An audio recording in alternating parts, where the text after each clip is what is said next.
يا صباحكم او مساءكم بهجة، انا بهجة واهلا بيكم في فيديو جديد. بدايا اول حاجة معلش على صوتي، عندنا برد بقى وبرد الصيف انتوا عارفينه، احد من الصيف على رأي المثل فعلا. النهاردة هكلمكم عن تنظيم الوقت وازاي تنظموا وقتكم، لكن خلونا نعرف ايه هو اهمية تنظيم الوقت. ايه اعرف انظم وقتي؟ لان تنظيم الوقت هو سلاح ذو حدين، ممكن يخلي يومكم طويل جدا وفي 48 ساعة وتعملوا فيه كمية حاجات انتوا ما تتخيلوهاش ان انتوا تقدروا تعملوها في يوم واحد، وهو برضه في نفس الوقت اللي يقدر يخلي يومكم تحسوه كانه ساعتين بس تعملوش فيه اي حاجه خالص. النهارده اقول لكم شويه تيبس تساعدكم ان انتوا تقدروا تنظموا وقتكم شويه. يلا بينا نشوف الفيديو. اول فكره معانا وهي ان انتوا تعملوا جدول تكتبوا فيه كل المهام اللي عندكم، تكتبوها بالساعات والدقائق. معنى مثلا ان انت صحيتي الصبح فانت عندك مدرسه من الساعه 7 لحد 2 الظهر، انت هتقومي كاتبه مدرسه في الجدول من 7 لحد 2. مثلا بعد المدرسه عندك درس، مثلا عندي درس من الساعه 3 لحد الساعه 5، فانا عندي بريك ساعه من 2 ل 3.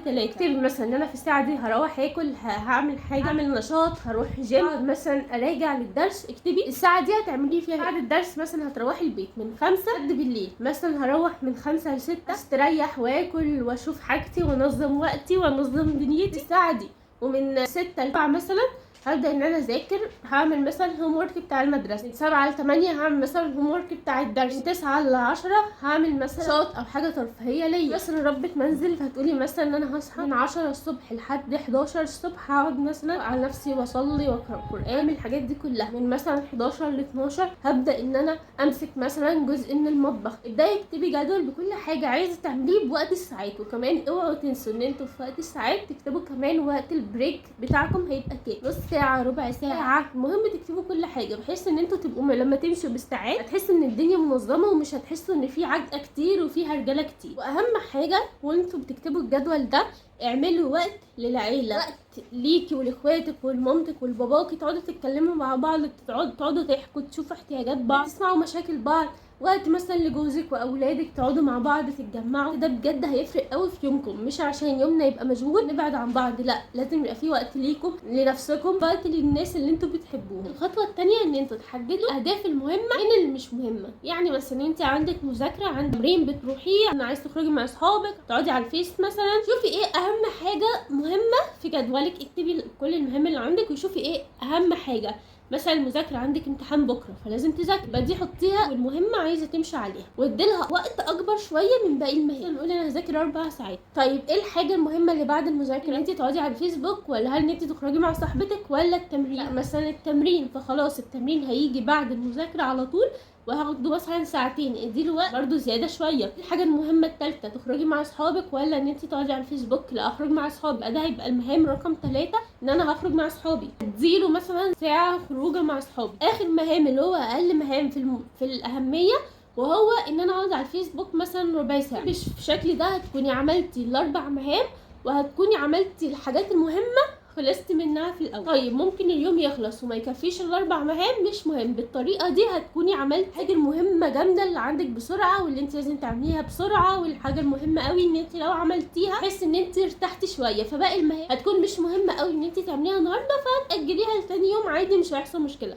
غير لو مثلا قعدتي على الفيسبوك كتير وخرجتي مع اصحابك، يوم خلص ولا رحتي التمرين ولا ذاكرتي الامتحان بكره. فبالطريقه دي هتساعدك اكتر ان انت تبقي هاديه وتبقي ريلاكس وتقدري تخلصي الحاجات المهمه العاجله اللي لازم تعمليها دلوقتي، وبعد كده اذا فضل وقت في اليوم تكملي بقيه المهام. الخطوه الثالثه وهي تقنيه بومودورو يا رب اكون بقولها صح. التقنيه دي بصراحه حلوه جدا، خدمتها في اخر سنه في الكليه ما كنتش اعرفها، بصراحه فادتني قوي وكانت بتحمسني ان انا اخلص وبنجز فيها حاجات كتير، والى الان بستخدمها في اي شغل، اي مذاكره عندي. انا بستخدمها في شغل البيت لما باجي اساعد ماما. عباره عن ايه التقنيه دي؟ هي ان انت مثلا بتاخدي 25 دقيقه، 25 دقيقه دي بتذاكري فيها، بتعملي فيها شغل بيت، شغل بتنزلي مثلا تشتغلي عندك شغل بتخلصيه ايا كان، تمرين مثلا، اي حاجه عندك بتعمليها في 25 دقيقه. وبعد كده بتاخدي 5 دقايق بريك. 5 دقايق بريك دول ما بتمسكيش فيهم الموبايل، بتعملي تمرينات، بتشربي ميه، بتتحركي، بتروحي وتيجي، تعملي اي حاجه، المهم ما تمسكيش فيها الموبايل. ال5 دقايق دي بتاخدي 25 دقيقه تاني مذاكره، وبعد كده تقومي واخده 5 دقايق بريك. يبقى هي عباره عن ان انت بتقسمي وقتك 25 دقيقه مذاكره، 5 دقايق بريك. ممكن مثلا تخليهم 45 دقيقه مذاكره، 10 دقايق بريك، وهكذا. الخطوه الرابعه قلت لكم ان انتوا لازم تكتبوا المهام اللي عندكم وتكتبوا المهام الاهم عشان تعملوها الاول. لو عايزين اي ابلكيشن يساعدكم مع الحكايه دي فعندكم زي الكالندر، في كتير قوي من الابلكيشن يقدروا ان هم يساعدوكم ان انتوا تكتبوا المهام، تنظموا الوقت بتاعكم. هتلاقوها في البلاي ستور وفي الاب ستور. اخر خطوه معانا الحاجه الوحيده اللي هتخليكم تنجحوا في الموضوع ده الاستمراريه. يعني مثلا احنا بنيجي نمشي 1 2 3 خلاص منظمين نفسنا النهارده بكره بعده، هوبا اليوم الرابع بنبدا نهبط وعزيمتنا تقل وبنرجع نقول ايه خلاص بقى ده انا بوظت النظام. لا، انتوا ما بوظتوش النظام ولا اي حاجه، بالعكس انتوا عادي ان انتوا تقعوا، دي طبيعي ان انتوا تهبطوا. اي عاده بنلتزم بيها بنيجي بعد كده ونهبط. اهم حاجه ان انتوا تستمروا فيها، ما تقولوش خلاص انا هبطت يوم فوظت كل اللي عملته. لا، جربوا تاني اليوم الخامس، وقعتوا اليوم السادس جربوا اليوم السابع، افضلوا جربوا وافضلوا استمروا وحاولوا. وده اللي هيخليكم تنتظموا في تنظيم الوقت. اللي نظم الوقت قبلكم هو ما اتولدش هو بيعرف ينظم الوقت، لا هو فضل يستمر لحد ما قدر ان هو ينظم وقت. كمان عايزه اقول لكم ان انتوا بعد خلاص ما تقرروا ان انتوا هتنظموا الوقت وكتبتوا كل حاجه وجهزتوا كل حاجه لا تقل اهميه عن الاستمراريه، انتوا تبعدوا نفسكم عن اي حاجه ممكن تشتتكم وتشتت ذهنكم، سواء عن المذاكره سواء عن الشغل اللي انتوا بتعملوه. ابعدوا عن كل الحاجات دي لان هي فعلا هتشتت ذهنكم جامد جدا وتخليكم مش مركزين. لو تعملوا او بتذاكروا ابعدوا عن التلفزيون، ابعدوا عن الموبايل، ضوء خارجيه ممكن هي تاثر عليكم.